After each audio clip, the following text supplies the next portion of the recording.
Hello, welcome to this seminar on dowsing for sensitivities. Increasing numbers of people are now finding they react to chemical, food and environmental sensitivities. So I'm going to be talking about how you can use dowsing to work out what sensitivities and intolerances might be affecting the health of you or your highly sensitive clients. We're also going to be talking about how dowsing can help you start healing some of the underlying reasons that your client or you have these intolerances and sensitivities in the first place. My name's Nicki Greenham. I'm a spiritual life coach and psychic intuitive healer. I also have personal experience of being a very severely sensitive person in all aspects, not just psychically and spiritually, but also with everyday objects, food, and at one point I was even allergic to water, which got very complicated.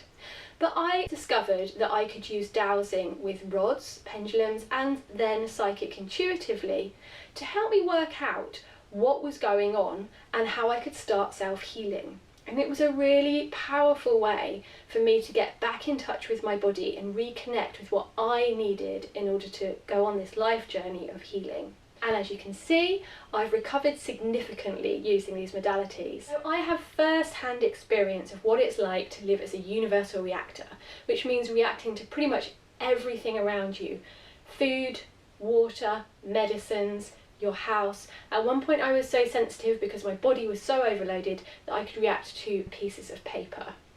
I went on to found the National Charity for Environmental Illness to help other people who are highly sensitive to recover their health. If you'd like to know more about that registered charity, it's called MCS Aware, and they have a website with amazing free resources at mcsaware.org. So this talk will be particularly useful for you if you're a highly sensitive person yourself, or if you think your health might be being affected by external pollutants, food sensitivities, chemical sensitivity or electrical sensitivities, because we can really use dowsing to help identify the triggers.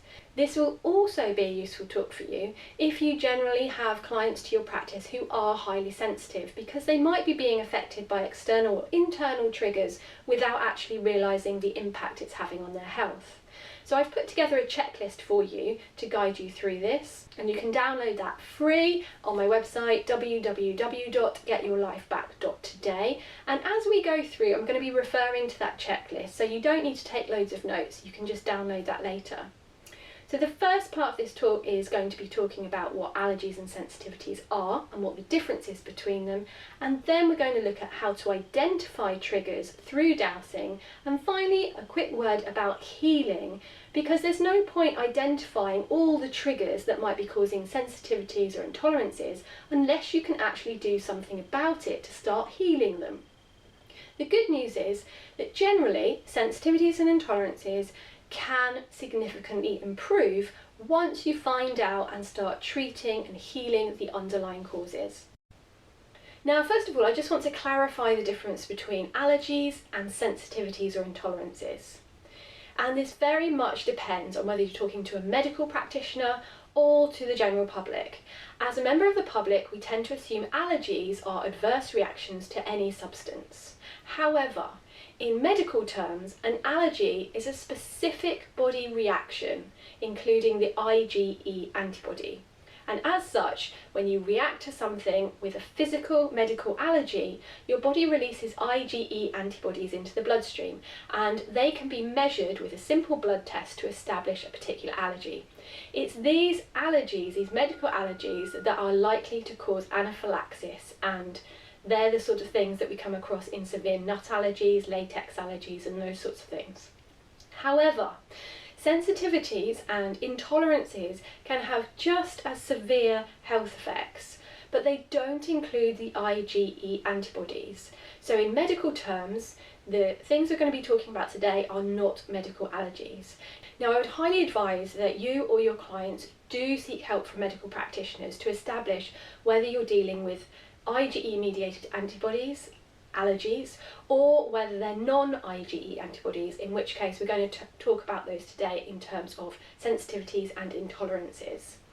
If you do find that you have allergies, it's really a good idea to carry an EpiPen around with you to stop any of those reactions getting out of hand and causing anaphylaxis. However, if you're suffering from sensitivities and intolerances, it's not usual to need an EpiPen, and usually avoiding the triggers and the combination of improving your underlying health conditions can really help to ameliorate the symptoms. In general terms, if you have a medical allergy, you're not likely to recover from it. You're likely to be stuck with it for life. But if you have a non-IgE allergy, i.e. a sensitivity or an intolerance, you can rebuild your body, unload the pollution and toxins, get everything working more effectively, and most people find that they can live very happily without suffering the effects of the triggers. Now, one of the things that causes a lot of confusion with sensitivities and intolerances is the fact that they seem to vary day to day and even sometimes hour to hour. One of the main reasons for this is that if you imagine your body is like a barrel of water, a rain barrel, all the toxins and pollution, anything you eat, drink, absorb through your skin, all breathe in, has to be processed and eliminated by your body. Now, if your rain barrel's working perfectly, you get all of that pollution, nutrition in through the top, it gets processed and then it gets eliminated through sweat, through blood, through urine and feces. However, if your body is not working properly for a variety of reasons, it could be genetic, it could be a poisoning incident, but for some reason your body is not working properly, then that sort of builds up. So the levels of pollution that you're dealing with, and that can be the body's own pollution as well as external factors, that builds up. And as it builds up and you can't eliminate it, you only have a very small reserve for processing anything new that comes in. And so what I find with very highly sensitive people and with universal reactors is, for various reasons, they've reached that point where their body can't deal with any more pollution or any more toxins. They've reached their capacity. And at that point, clients, or it might be yourself who's a universal reactor, will start to find that they react to really, really small amounts of environmental pollution and internal pollution because they can't cope with any more to overload their bodies.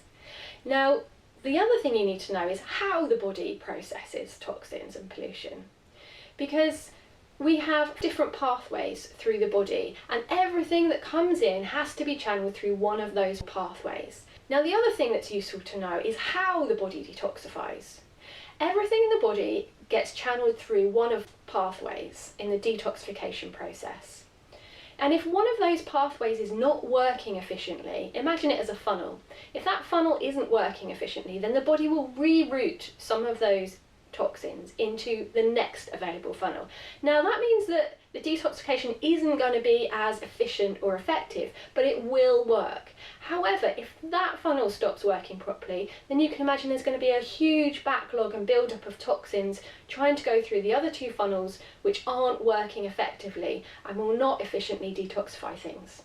When things are not properly detoxified in the body, and we're talking everything here, everything you breathe, eat, drink, absorb through your skin, when things aren't properly processed in the body will store them for later, and it tends to store them in any areas of fat.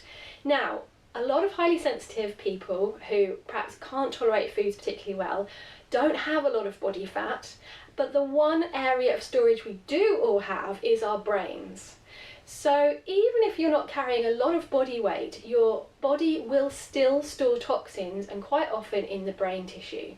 And that can obviously lead to things like brain fog and impaired cognition, concentration, difficulty sleeping, all those kinds of things.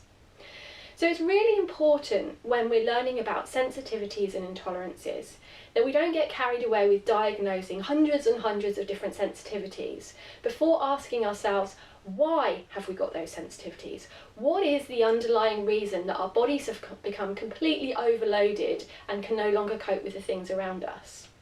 So in this dowsing seminar, I want to talk to you about the two most important things when you're considering dowsing for sensitivities.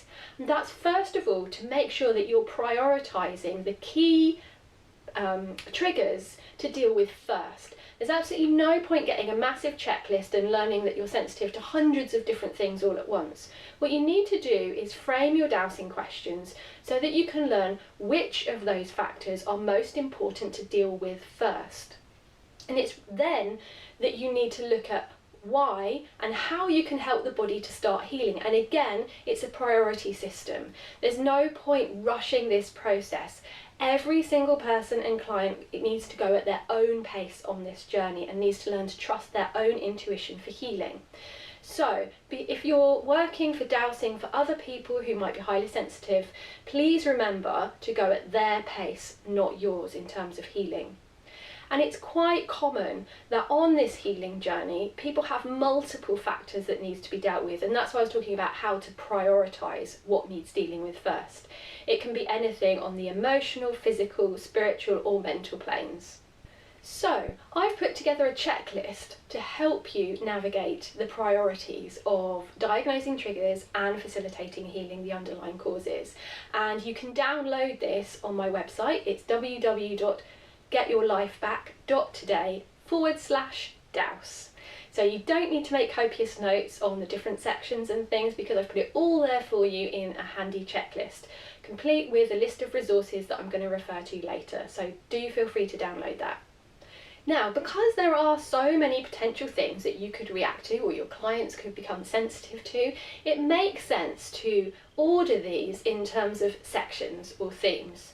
So I've put together this checklist with key subjects, so you can very easily get to the bottom of whether you're dealing with a food sensitivity, an environmental pollution issue, an internal pollution issue, such as pathogens and viruses, or whether it's an emotional or environment in terms of the house issue that needs to be raised first. And again, I'm just going to stress this, it's really important to frame your dowsing questions properly.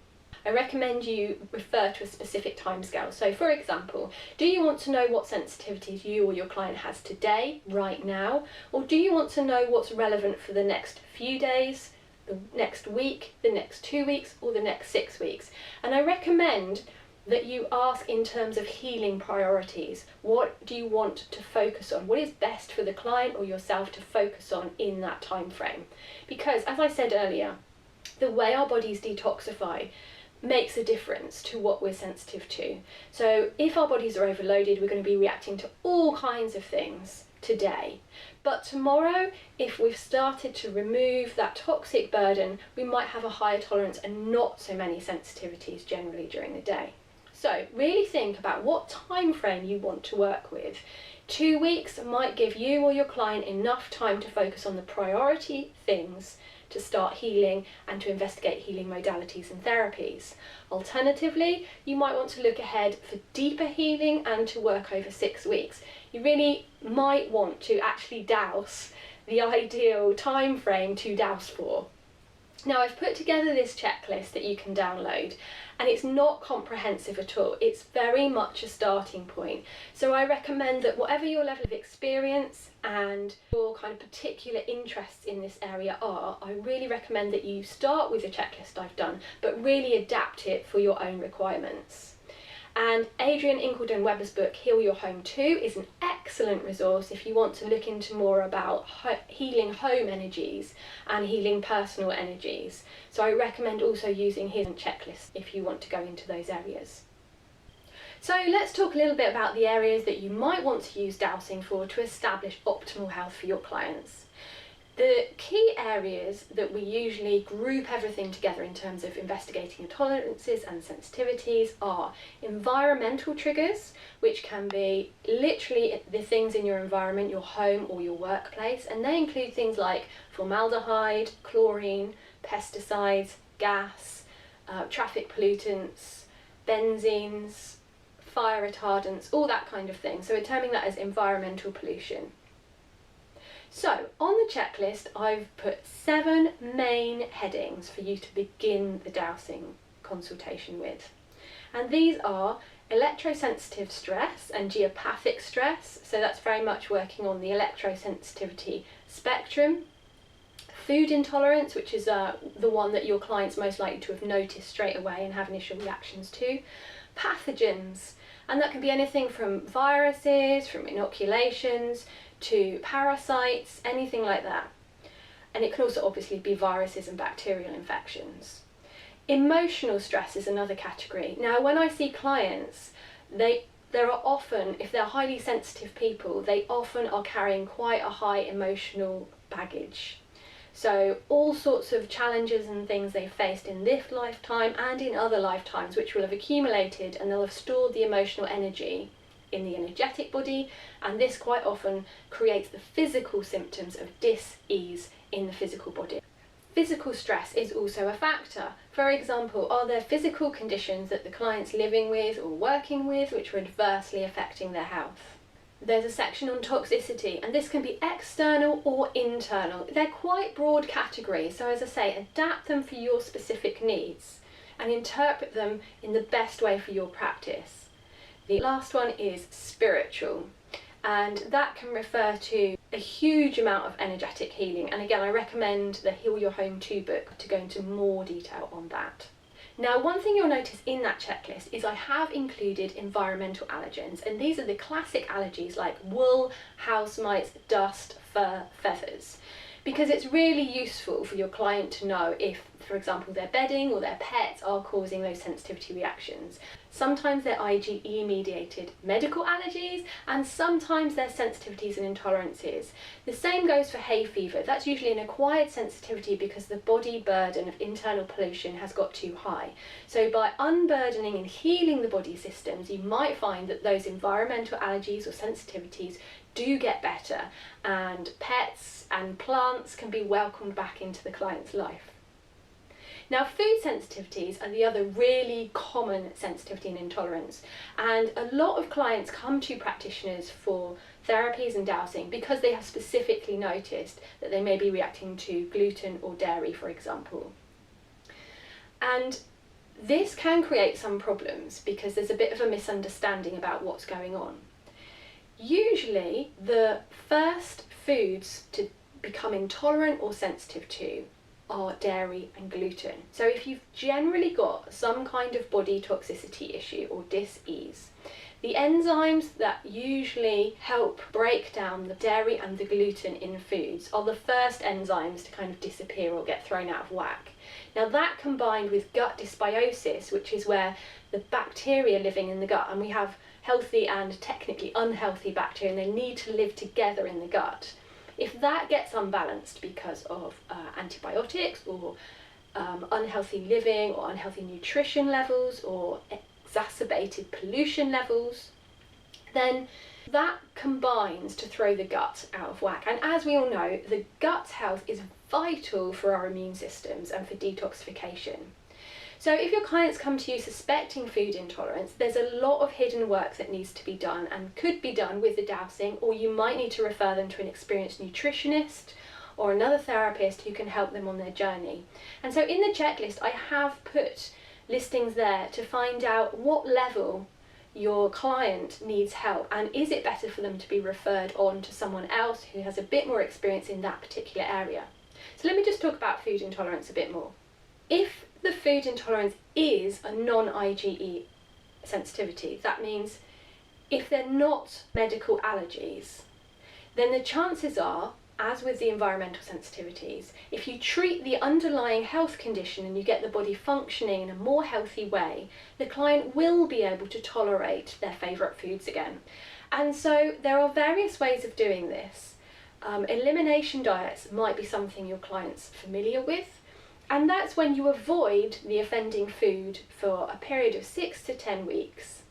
That gives the body a chance to forget its allergic reaction, in a sense, to lose those antibodies. And so when you gradually reintroduce that food after a period of time, you won't have those same symptoms. And clients usually find once they can reintroduce a food, it's perfectly okay to have it back into the diet as long as they don't eat a lot of it, at really high levels like they did before. But the occasional use should be absolutely fine. Now, in terms of healing, avoidance isn't the only thing for food sensitivities and intolerances, because you also need to heal the gut. If there's a lot of inflammation due to underlying health conditions of all different kinds, you can develop a leaky gut. So this is when the inflammation causes the cells of the gut to have little gaps between them in the intestines, and so whole undigested proteins in the food can migrate through the gut directly into the bloodstream, and that's when the body mounts its antibody attack on those foods, and that's when you become sensitive to the proteins, the undigested proteins in the food, and that manifests as an intolerance or food sensitivity. So what I'm trying to get at here is it's all very well pointing out what foods the client or yourself is reacting to, but unless we address the underlying health needs for repair and release and rejuvenating and renewing, it's a fairly pointless thing. Because if you've got a super sensitive client, a universal reactor who's reacting to everything, cutting all the foods that they're sensitive to out all at once is likely to lead to nutritional deficiencies. Now, if you have a super sensitive client or a universal reactor, I really recommend that you refer them to the MCS Aware charity, because they have fabulous free help sheets available on how to cope with very severe food intolerance. And so at one end of the spectrum, you've got people who just feel better when they cut out gluten, wheat and dairy. And at the other spectrum, you've got people that are really struggling to tolerate even tap water or most foods, and they're living on, say, 3 different varieties of foods. So if you've got that end of the spectrum and you've got someone who's really very poorly with hypersensitivities, I do recommend that you refer them to the MCS Aware charity, where they can download all sorts of help sheets and guidelines and a full list of practitioners that can help them rebuild their systems. One of the other conditions that's quite often linked with food intolerance and sensitivities is Candida. Now, this is a yeast organism that generally does live in the body but can get really out of hand if you have underlying health conditions. It's a bit like any of the gut pathogens. They're okay in small quantities, in fact we need them to have a healthy balance in our guts, but if there's a change in health circumstances, they take this opportunity to multiply. So Candida is something that you really might come across quite a lot when you're dowsing for underlying health conditions. And if your client is particularly sensitive to yeasts and moulds, Candida could be one of the underlying factors that you want to investigate. Now, I've put a special box on the checklist specifically for Candida, and it lists some of the most yeasty and mouldy foods that your clients might be reacting to, but it also lists some of the supplements that can be really useful for helping you to detoxify and kill off that Candida. But again, sometimes patients with Candida just need to kill off the high levels of the yeast organism, and in other times you might need to go a bit deeper and establish why that Candida has occurred in the first place, and you might need to remove and release a lot of underlying issues before you can get on top of the Candida. It's really worth knowing, because if you've got clients or you're affected yourself and you've taken lots of Candida treatments and they've not got to the root of the problem, you need to go deeper and find out why. Now, you'll notice on the help sheet that I've got 2 columns for dowsing, and this is what I found most useful. So the first column is a yes or no tick list. So again, framing your question and asking, is this a problem for my client? And again, you need to ask, what is the priority in your preferred time frame that you're working with? Because it's no good just having a massive list of sensitivities indicated by dowsing, because what are you going to do with it? You can't avoid everything. So what are the priorities that will lead to the most increased health benefit within a specific time? And you can go through and check which things come up during dowsing. And the second column is inform the client. Now, depending on what therapies you're trained in and what your experience is, will depend how you use this column.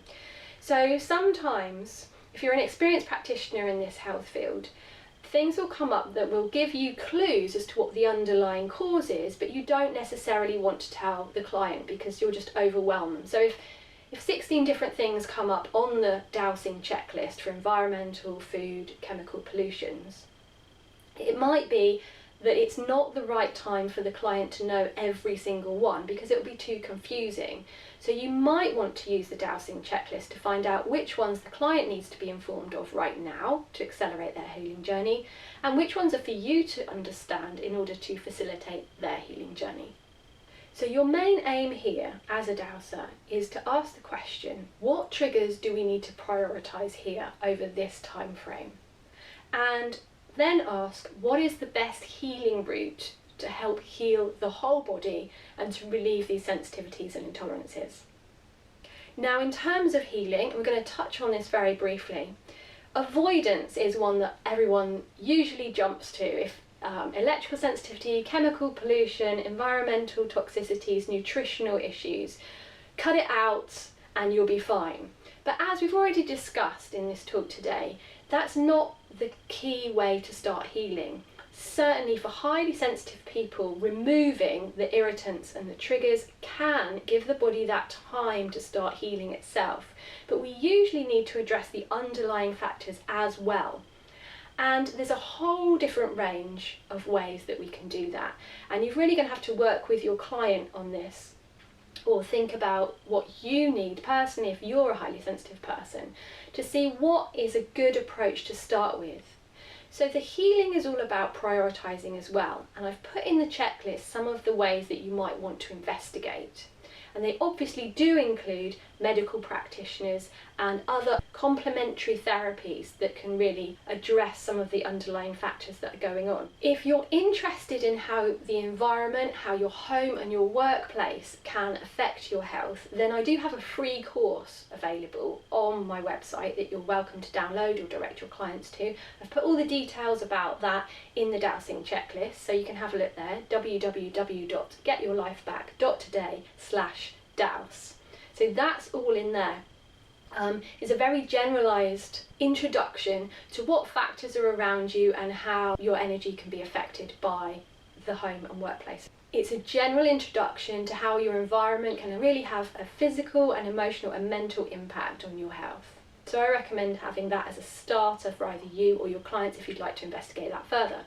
Obviously on the energetic level, Adrian's book, Heal Your Home 2, goes into a lot more detail, and his checklist that you can download on his website also give a very good framework for dowsing, very particularly on energetic elements that might be influencing the healing process. And I've put more links on that in the guide sheet.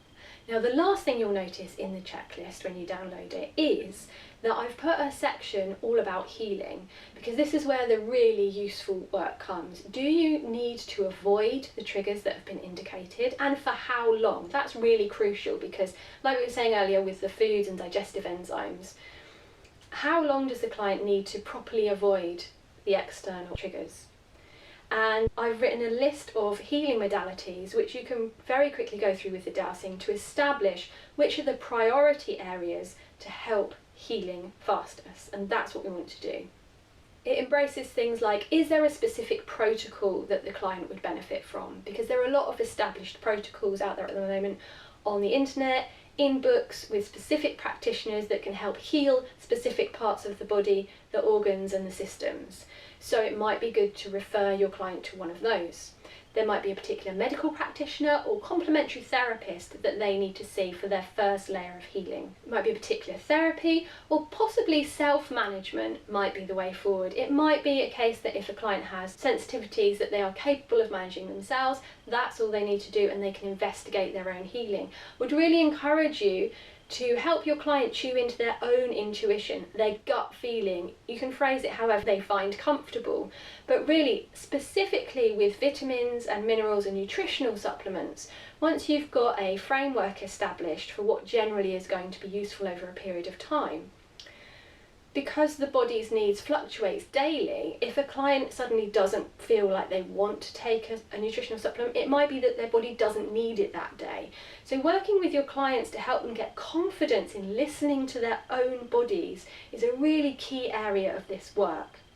So now we're just going to talk for a moment about the healing process, because when you're dealing with highly sensitive clients, or if you're a highly sensitive person yourself, there are some really important things that you need to know specifically for treatment. The first one is, don't get over enthusiastic. You need to let your client heal at their own pace, and that's all about respecting your client's or your own personal speed on your life journey. There might be things that are triggers which are not ready to be released yet, and so you just need to be patient and do the groundwork first and build up at the rate that the client or your own body is ready to do so. I talked briefly at the beginning of this seminar about the detoxification funnels that go through the body. And it's really important that when we start healing highly sensitive people, we are really aware of the underlying factors and this whole detoxification process. because it's no good starting to kill off viruses, pathogens, bacteria, candidas if the detoxification systems in the body are not functioning efficiently, because what will happen is everything will become overloaded. There'll be a whole log jam of more toxins, internally created toxins, and remember that water barrel, it's going to get overloaded and everything will go totally pear-shaped. Brain fog will increase, you'll feel like you've got flu. It's just detoxing too fast. So what I recommend is that you always support the client emotionally and with any physical needs first. Then you help them balance and stabilize where they are. And then you start releasing and having the healing process. Now, if you have a super sensitive client, it's possible that even just taking vitamin and mineral supplements might be too much to overload the body. And that's because when you start taking any kind of nutritional supplement, herbal supplement, anything like that, or even using energy modalities, you're starting the process of moving the toxins around the body. And as I said earlier, if you've got someone who's really ill and their detoxification systems are not working efficiently, they can't deal with all the die-off that's caused by killing off all these pathogens. So you really need to work with your dowsing on the priority list first. What does this client need to heal first? Do they need emotional support? Do they first of all need to sort their environment out before they start really doing the heavy work of the internal healing? Now I want to just end with an observation of the clients that I've seen in my practice as a psychic intuitive healer. I often use sound healing because I find most of my clients that come in with physical dis-ease usually have an underlying issue of trapped emotions. And I'm a very big believer in passive trauma release. Most highly sensitive people have had a lot of life challenges in either this lifetime or other lifetimes and dimensions. And the last thing most people want to do is to relive those situations or even to talk about it, because it can be really triggering. And that's why I've included on the checklist a section to work out which therapy should be prioritised first within that client's healing journey.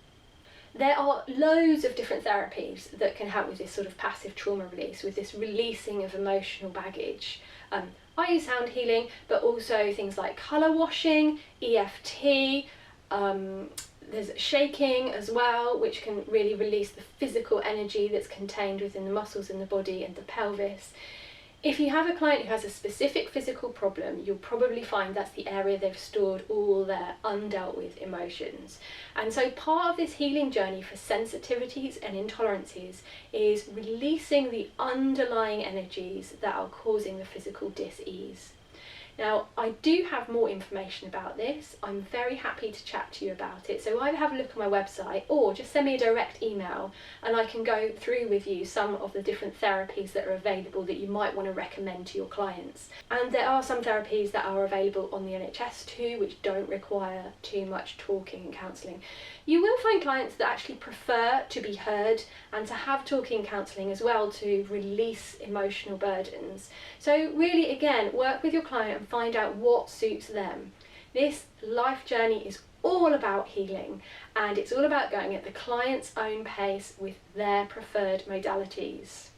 So dowsing is a great way to help you work out what you or your clients are reacting to, what is adversely affecting your health externally or internally. And I hope we rattled through things in this talk, but I hope it's given you some pause for thought to be able to start investigating what might be going on and about how your external environment is affecting your internal environment, and vice versa, how the pathogens and emotional stress that you're carrying is also affecting your physical environment. If you'd like any more information on any of these subjects or with trauma relief, then please do get in touch and contact me. And once again, you can download your free checklist at www.getyourlifebacktoday.com.